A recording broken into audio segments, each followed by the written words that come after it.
Welcome back, children. This is Maushmi Chakravarti, and today I would like to continue on the discussion of Class 11, Chapter 6 Social Responsibilities and Business Ethics.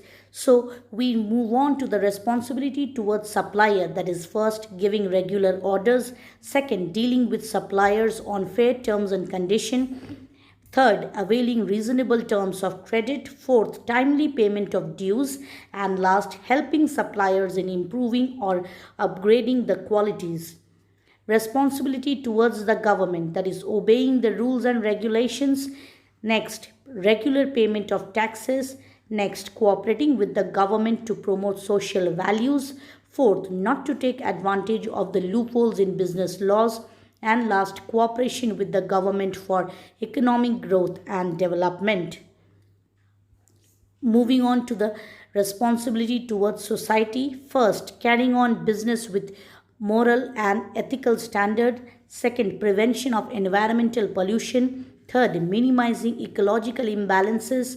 Fourth, contributing towards the development of social health and education. Fifth, making use of appropriate technology. And last, overall development of the locality. Business and environment protection. When we talk about environment, it is the totality of the man's surrounding which are in the nature of resources such as land, water, flora, fauna, etc. Pollution, the introduction of harmful substances into the business. Needs for environmental protection and pollution control. First, reduction of health hazard. It is an alarming that cancers, heart and lungs diseases caused by different kinds of pollutions are rising. The incidence of these diseases could be reduced by controlling pollution in the environment. Second, reduction of nuisance.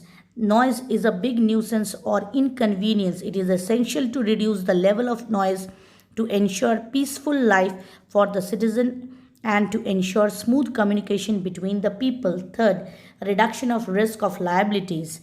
It is the sound business policy to install pollution control devices to reduce the risk of liabilities to pay compensation to the affected people because of toxic gases, liquid and social wastage, etc.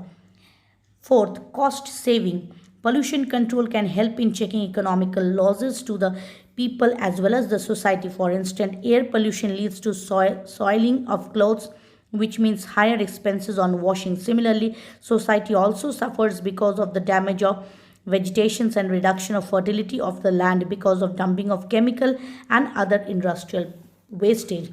Improved public image. A firm that adopts measures to the protection of the environment enjoys reputation of the business responsibly. Thus, public image is improved. Other benefits. Pollution of air may hinder visibly, blacken buildings and monuments and pollute the water, spoils the beauty of the lakes, rivers, beside creating foul odor. Thus, there is a great need to ensure the aesthetic look of the natural environment by improving the quality of air and checking the foul odors from the ponds, rivers, lake, etc. Role of business in environmental protection. First, top level commitment. Second, clear out policies and program. Third, abiding by government regulations. Fourth, participation in government programs. Fifth, periodical assessment of pollution control program. And last, proper education and training of concerned people. I hope the entire chapter is clear to you all. The next chapter shall be continued in my next video. Till then, stay tuned. Thank you. Have a nice day.